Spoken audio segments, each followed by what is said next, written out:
Coach Tom Coughlin is raising awareness for an incurable disorder. He says his wife, Judy, was diagnosed last year with progressive supranuclear palsy.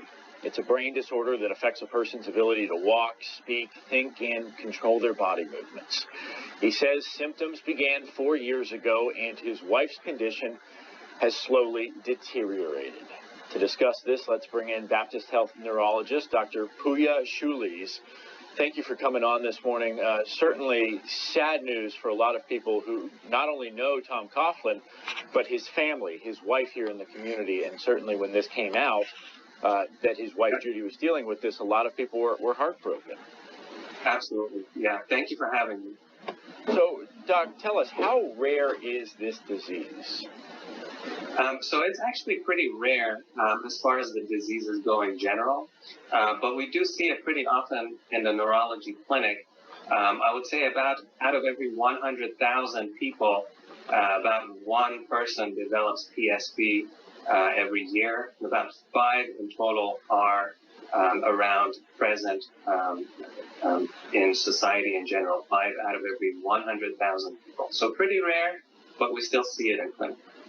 And when we talk about neurological illnesses, a couple come to mind, right? Parkinson's, Alzheimer's. What's the difference here? So they're actually very similar in some ways and then very different in some other ways. And the way that the disease is generated is very similar to Alzheimer's disease. There's one certain molecule, a protein molecule in the brain, that starts to develop and build up, and that toxicity starts to kill the brain cells, one brain cell at a time, until the brain starts to shrink and develop abnormalities with thinking, with movement, with walking. So that's very similar to what happens in Alzheimer's disease. But clinically, it looks very similar to Parkinson's. Very similar thing happens in Parkinson's too, but Alzheimer's is more memory-related problems that patients have, but Parkinson's is more physical problems with movement and coordination and walking. So a bit of both. And finally, a lot of people are going to be watching this wondering, what are the warning signs? I want to be able to look out for this in my loved ones. Yeah. Typically, the first thing that happens in a patient with PSP is problems with walking, so they have falls. And I know that falls are a very frequent thing that happens to a lot of us as we age, but specifically with PSP, patients have an abnormal posture. They actually bend their backs backward and their head upward, so they end up falling backwards. And that happens very often, very frequently.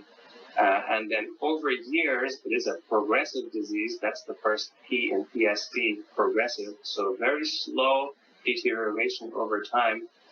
They start to develop problems with specifically their eye movements, so they won't be able to look up or look down just using their eyes. And if you already have problems with walking and you're unable to look down at the ground to see where you're walking, then unfortunately there's going to be even more falls, and falls equal injury, breaking hips, breaking legs, and kind of it goes downhill from there. In addition to that, they develop slow movements and certain personality and behavioral changes too. Dr. Pouya Shooliz, thank you for coming on representing Baptist Health. Certainly this morning, our hearts, our concerns go out to the Coughlin family. Thank you. Thank you for having me. Exactly.